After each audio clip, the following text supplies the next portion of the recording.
तो आइए हम आज के अध्ययन को आरंभ करेंगे। एक वचन स्क्रीन पे है, प्रकाशित वाक्य 17 उसके 14 पद को पढ़ेंगे। जो बाइबल पढ़ते हैं वो पढ़ने में सहायता करेंगे। प्रकाशित वाक्य 17 का 14। ये मेमने से लड़ेंगे और मेमना उन पर जय पाएगा, क्योंकि वह प्रभुओं का प्रभु और राजाओं का राजा है, और जो बुलाए हुए और चुने हुए और विश्वास योग्य उसके साथ है वे भी जय पाएंगे।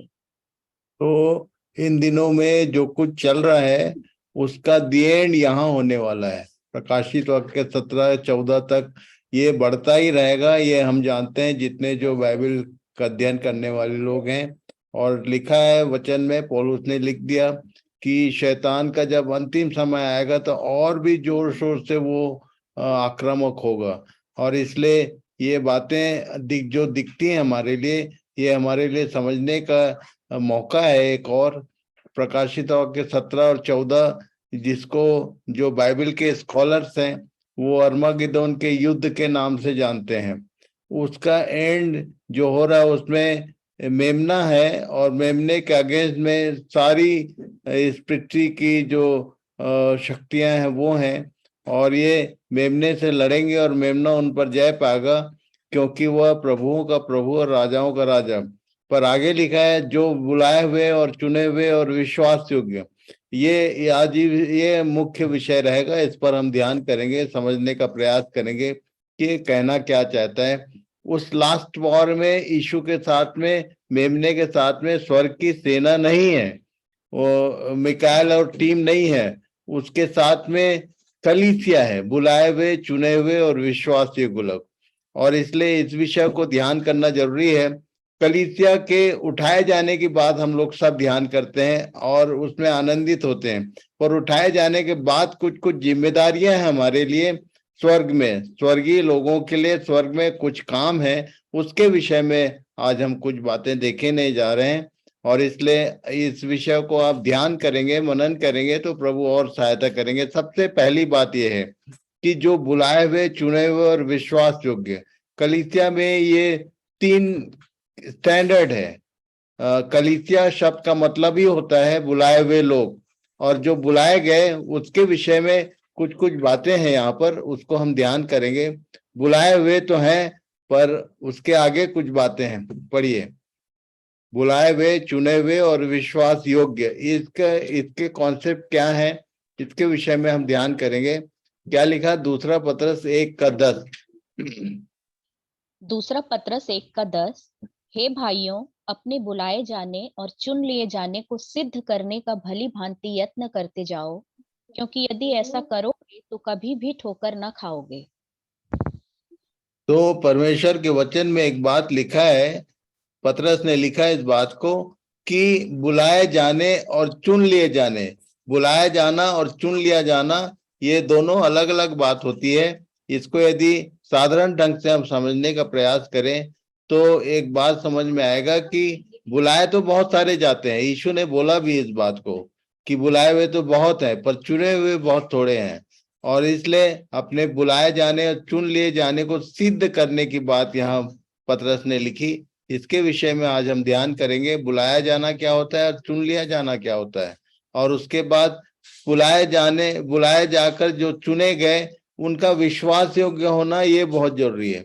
और इसलिए मैं विश्वास करता हूं कि जितने लोग जुड़े हैं आज, इसमें सब लोग हम बुलाए गए हैं और चुने गए हैं, पर विश्वास योग्य है कि नहीं है, इस विषय में आज हमारा विषय रहेगा। इस विषय को ध्यान करेंगे, अपने अपने लिए ध्यान कीजिए। यीशु ने कहा मत्ती 22 उसके 14, 1 से 14 तक पढ़ लेना आप बाद में, वहां पर लिखा है कि बुलाए हुए तो बहुत परंतु चुने हुए थोड़े हैं। ये बुलाए हुए बहुत सारे लोग बुलाए गए थे, और यहाँ दृष्टांत दिया यीशु ने कि एक राजा ने ब्याह किया और जो इनवाइटीज थे वो अयोग्य गिने गए। तब उसने फाइनली बोला कि किसी को भी जो मिलता है उसको ले आओ, बुलाए हुए बहुत, और तब बुलाए हुए लोगों की भीड़ लग गई। पर वहां एक व्यक्ति था जो जिसके पास वस्त्र नहीं था, और वस्त्र रहित व्यक्ति को उस भोज के स्थान से बाहर निकाल के अंधेरे में डाल दिया गया इसके बारे में यहाँ वो पूरी बात लिखी है, 1 से 14 तक बाद में पढ़ लेना आप। और इसलिए बुलाए गए हैं, यदि हम उस झुंड में हैं, बुलाए हुए लोगों के समूह में हम आते जाते हैं, उठते बैठते हैं, वहां हम कुछ गतिविधि हमारी है, तो इस विषय को ध्यान रखें कि वो वस्त्र हमारे पास है कि नहीं। और तब जो चुने हुए लोग हैं उनके लिए कुछ कुछ बातें कही गई हैं। पहला पत्रस 2:9 पढ़िए। पहला पत्रस 2:9। तुम एक चुना हुआ वंश और राजपदधारी याजकों का समाज और पवित्र लोग और परमेश्वर की निज प्रजा हो, इसलिए कि जिसने तुम्हें अंधकार में से अपनी अद्भुत ज्योति में बुलाया है। उसने उस बुलाया है, उसके गुण प्रकट उसके करो। गुण जिसने प्रकट करो। जी माँ। जिसने अंधकार में से अपनी अद्भुत ज्योति में बुलाया, उसके गुण प्रकट करने। यहाँ एक काम है, बुलाया गया और चुन लिए गए, तो उसके चुने हुए लोगों के लिए यहाँ पर लिखा है, तुम एक चुना हुआ वंश और राजपदधारी, बहुत सारे पद हमारे लिए उसने नियुक्त किए हैं। और तब उस पद को हम निभा रहे हैं कि नहीं। मान लीजिए कि एक 5 टीचर्स की आवश्यकता है किसी स्कूल में, और तब इंटरव्यू कॉल लेटर जाता है, बुलाया जाता है वो कई हजार लोगों को, और उसमें से 5 जन चुने जाते हैं। और उसके बाद यदि जो चुना गया व्यक्ति है वो अपना काम ठीक से नहीं कर रहा है, तो उसके लिए बहुत सारे ऑप्शंस होते हैं, बहुत सारे पनिशमेंट, यहाँ तक कि सस्पेंशन की बात भी होती है। यदि एक व्यक्ति जो चुना गया, जो सेलेक्ट हुआ, वो काम सही नहीं कर रहा है, तो उसके लिए रिजल्ट अच्छा नहीं होता। और इसलिए ऐसी कुछ बातें यहाँ पर है कि हमारा ये जो कॉलिंग है, हमारा ये जो चुन लिया जाना है, ये कहाँ तक की बात करता है, क्या क्या। एक बात तो हमने देखा कि रैप्चर के बाद, कलीसिया के उठाए जाने के बाद, जब यीशु इस पृथ्वी पर आएगा, कदम रखेगा, तो उसके साथ सेना सेना के रूप में कलीसिया हाजिर होगी।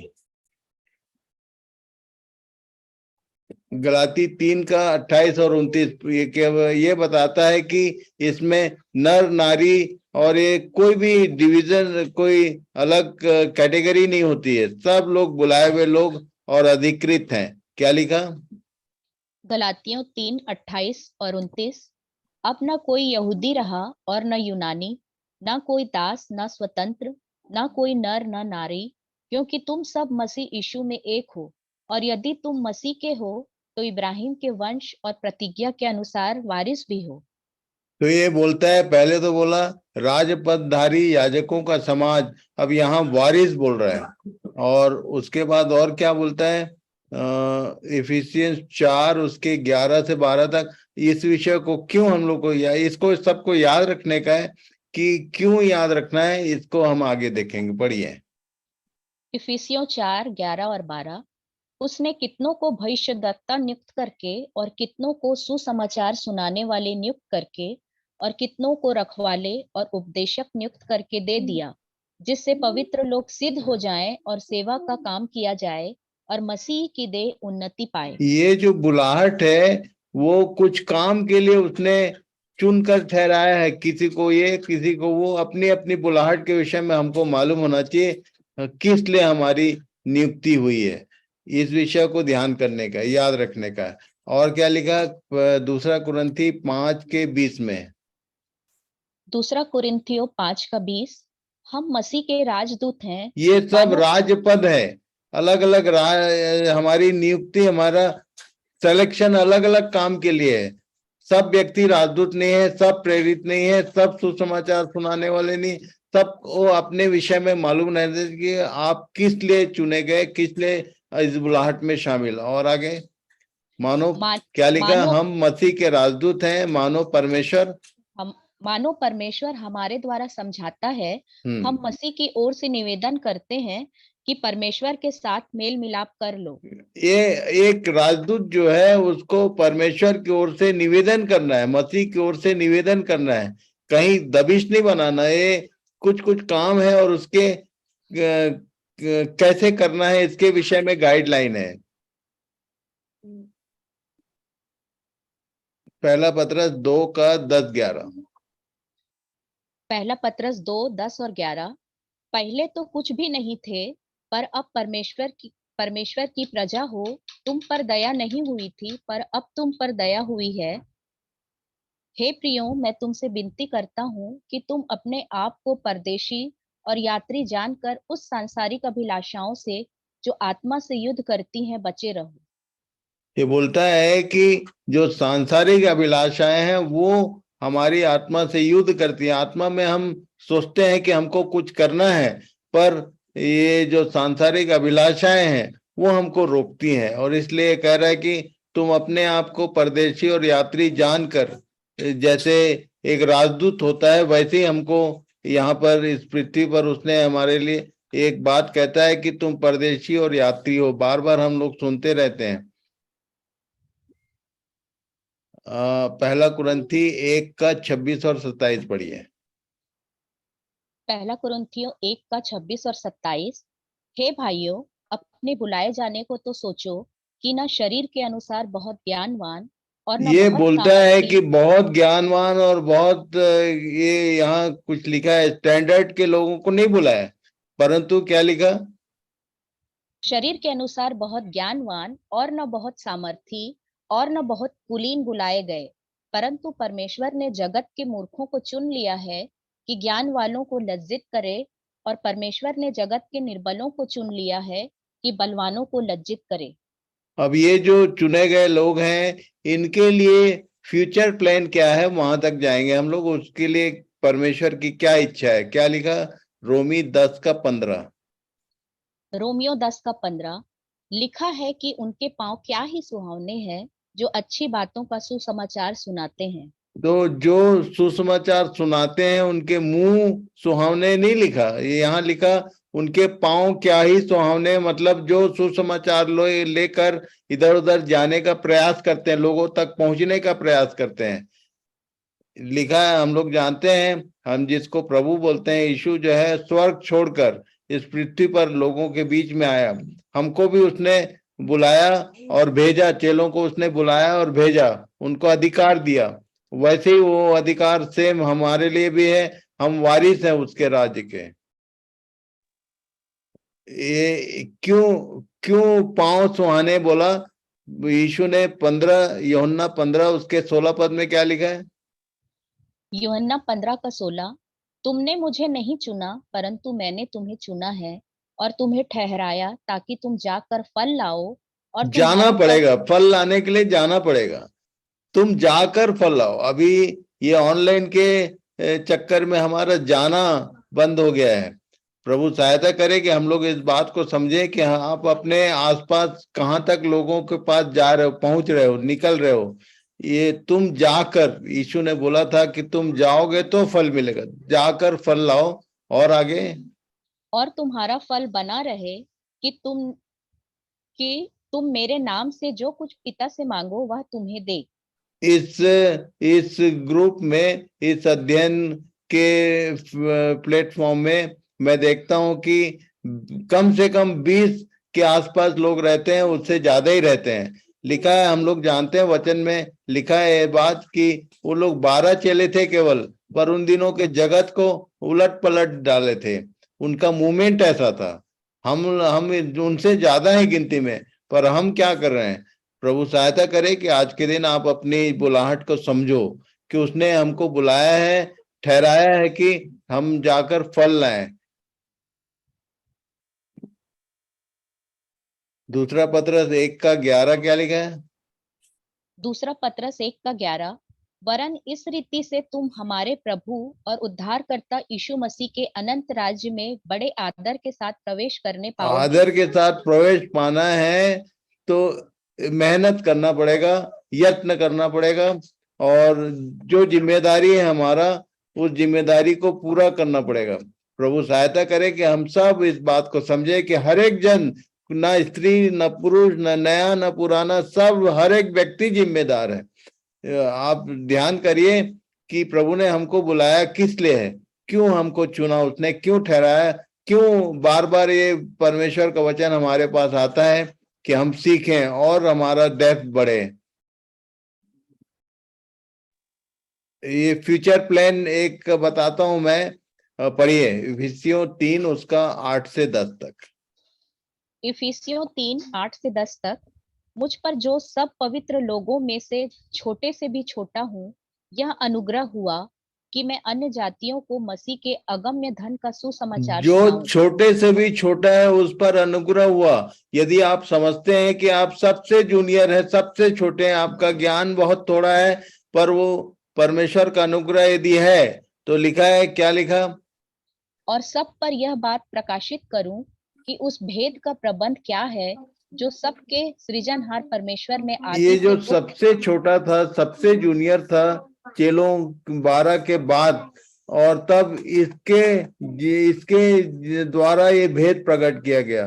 क्या लिखा है? सब पर यह प्रकाशित करूं कि उस भेद का प्रबंध प्रबंध क्या है जो जो सबके सृजनहार परमेश्वर में आदि से गुप्त था, ताकि अब कलीसिया के द्वारा परमेश्वर का नाना प्रकार का ज्ञान उन प्रधानों और अधिकारियों पर जो स्वर्गीय स्थानों में है प्रकट किया जाए। ये एक भेद है जो केवल परमेश्वर को मालूम है, उसने पहले से प्लान करके रखा है। सबके सृजनहार परमेश्वर में आदि से गुप्त है, एक भेद की बात, उसको यहाँ पौलुस ने ओपन किया। मैं एक गाना सुनता था, एक भाई ने गाया, अच्छा है गाना, गाने में अच्छा लगता है। वहां हालेलुया हुल्लड़ होएगा, एक गाना आप लोगों ने भी सुना होगा। स्वर्ग में कोई हुल्लड़ नहीं होने वाला, कलीसिया जाएगी तो उसके लिए पर्टिकुलर कुछ काम है। कुछ लोग सोचते हैं कि कलीसिया वहां पर स्तुति करेगी, नाच गान करेगी, और हम लोग वहां बड़े आनंद के साथ। मैं आपको बता दूं कि कलीसिया कौन है, इसको ठीक से जिन लोग नहीं जानते हैं उन लोग का ये विचार है कि हमारा वहां पर काम कि एंटरटेनिंग कोई प्रोग्राम नहीं होगा। वो ऑलरेडी वहां स्वर्गदूत नियुक्त है, साराप नियुक्त है भजन स्तुति उसकी बड़ाई प्रशंसा करने के लिए। कलीसिया का क्या काम होगा? कलीसिया एक जिम्मेदार जगह रखती है। वो उस दूल्हे की दुल्हन है। दुल्हन, कभी शादी होता है तो दुल्हन को आप नाचते गाते गाना गाते देखे क्या? आप ध्यान रखना कि मसीह के साथ हमारा फाइनली विवाह होने वाला कलीसिया, इसके बारे में हम सब जानते हैं। तो कलीसिया के द्वारा उसके लिए एक जिम्मेदारी, इसलिए कलीसिया को सारा ये अध्ययन करने की बात बार बार परमेश्वर के जो ठहराए हुए लोग हैं वो बोलते हैं कि वचन पढ़ो, वचन पढ़ो और ज्ञान प्राप्त करो। क्या लिखा? कलीसिया के द्वारा परमेश्वर का नाना प्रकार का ज्ञान, कहाँ पर फिर उन से पढ़ना है? प्रधानों हम्म। कलीसिया के द्वारा परमेश्वर का नाना प्रकार का ज्ञान उन प्रधानों और अधिकारियों पर जो स्वर्गीय स्थानों में है प्रकट किया जाए। ये एक इटर्नल रिस्पॉन्सिबिलिटी है हमारी। ये लिखा है कि जो लोग परमेश्वर के वचन को सिखाते हैं वो सर्वदा तारों के नए प्रकाशमान रहेंगे।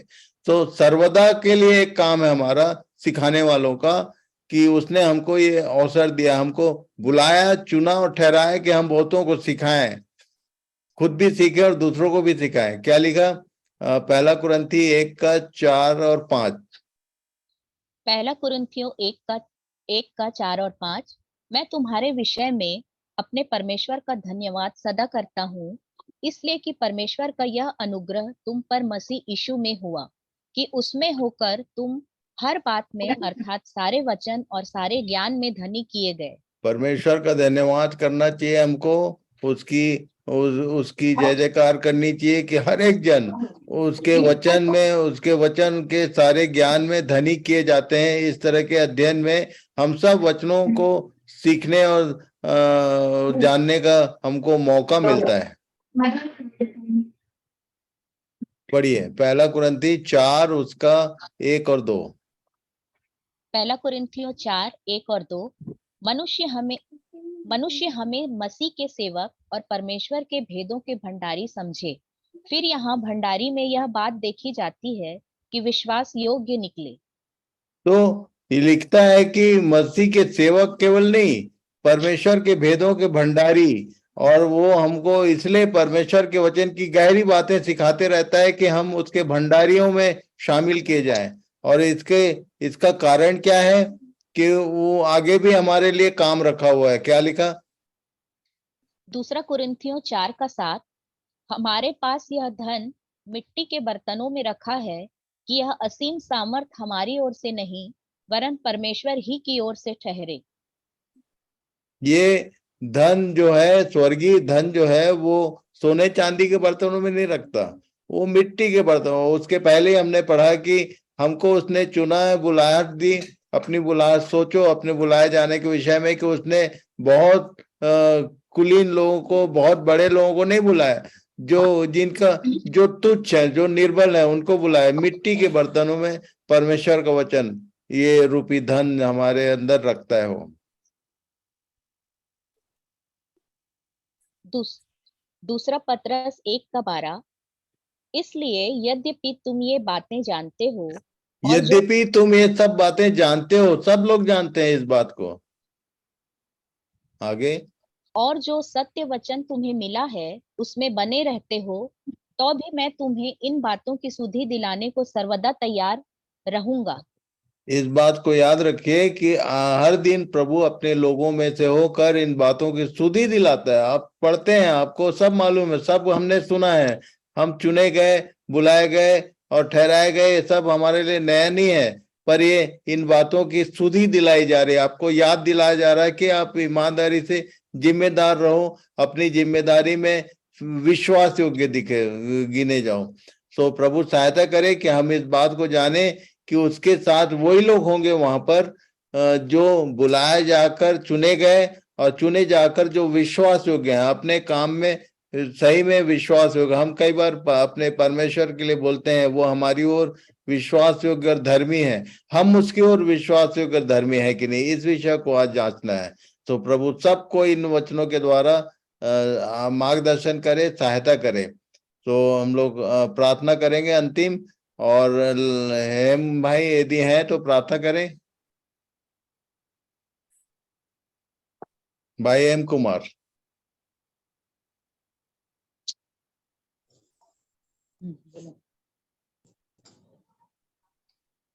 आइए प्रार्थना करेंगे। अति करुणामय प्रेमी पिताजी,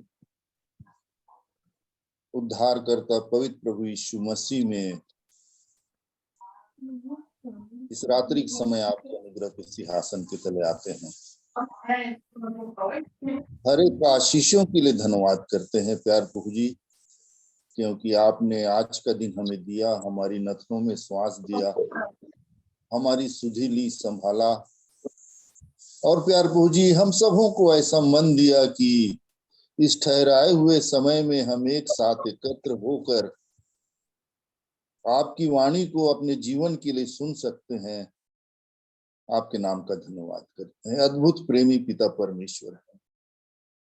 हम तुच्छ नीच निकम्मों को प्यार प्रभु जी अपने एक लौते बेटे यीशु मसीह के द्वारा हमें अपने साथ रखना चाहते हैं। ऐसा अद्भुत प्रेम है प्यार प्रभु जी, इसलिए हम आपके नाम का धन्यवाद करते हैं। अद्भुत कृपा आपने हम सबों के जीवन में किया। मेरे जितने आदरणीय जुड़े हुए हैं प्यारे प्रभु जी, जितनों ने आज की संध्या आपके वचन को सुना है अपने जीवन के लिए, कि कैसे आपने हमें पाप, गुनाह, अंधकार के जीवन से, दलदल से निकाला है प्यारे प्रभु जी, और अपने राज्य में हमें प्रवेश कराया। और आपने प्यार प्रभु जी अपने राज्य में हमें, हमारे लिए जिम्मेदारी सौंपी है। ऐसे महान परमेश्वर हैं, हम आपके नाम का धन्यवाद करते हैं। आपने हमें इस योग्य जाना प्यार प्रभु जी कि आपके राज्य के में हम काम करने वाले हों। हम आपके नाम का धन्यवाद करते हैं। अद्भुत पिता हैं और आप चाहते हैं प्यारे प्रभु जी, जैसे आपने हमारे जीवन में अनुग्रह किया, आप हमारे द्वारा बहुत से जनों तक जाना चाहते हैं। और आपने हमें इसके लिए ठहराया भी है, और आपने इसीलिए हमें बुलाया, और इसीलिए हमारा चुनाव आपने किया। हम जानते हैं प्यार प्रभु जी इस योग्य नहीं है, परंतु आप तो भीतर की बातों को जानने वाले हैं। आपने हम सबों में कुछ ना कुछ देखा है प्यारे प्रभु जी, इसीलिए आपने बुलाया है, और इसीलिए आपने ठहराया है, इसीलिए आपने चुना है। इसके लिए मैं आपके नाम का धन्यवाद करता हूँ। आज हम भिन्न भिन्न जगहों में हैं प्यार प्रभु जी, जहां आपने हमें कार्य करने के लिए या बहुत से कारणों से हम एक दूसरी जगह में हैं, और वहीं ही आप हमें अपनी आत्मा से परिपूर्ण करके प्यार प्रभु जी बहुतों के लिए आशीष के कारण बनने के लिए आपने हमें उस जगह में हमें रखा है। इसलिए हम आपके नाम का धन्यवाद करते हैं। सचमुच प्यारे प्रभु जी, हम स्वयं अपने जीवन को जांचते हुए आपने जिस उद्देश्य से हम सबों को बुलाया है, हम उस उद्देश्य को पूर्ण कर सके स्वामी, ऐसी बड़ी दया चाहते हैं। मैं हर एक प्रियों के जीवन को, जितने प्यारे प्रभु जी अपना समय निकाल कर इस सभा में जुड़े, मैं आपके नाम का धन्यवाद करता हूं। हर एक की दशा आप जानते हैं, हर एक के मन के विचारों को भी आप जानते हैं। प्यारे प्रभु जी, हर एक की सहायता करें, आपकी भली और सिद्ध मनसा हम सबों के जीवन में पूर्ण हो। आपने प्यारे प्रभु जी अपने दास को उपयोग में लाया, इसलिए मैं आपके नाम का धन्यवाद करता हूं और अपने प्रिय भाई के जीवन को आपके हाथ में देता हूं। बड़ी दया चाहता हूं प्यारे प्रभु जी, हम सब जब तक आप हमें इस पृथ्वी पर रखते हैं, हम आपके लिए जी सकें प्यारे प्रभु जी। ऐसी सहायता चाहते हुए धन्यवाद के साथ इस प्रार्थना को उद्धार करता यीशु मसीह के नाम से मांगता हूं, सुनिए, दया करके ग्रहण कीजिए। आमीन। यीशु, धन्यवाद। आमीन आमीन।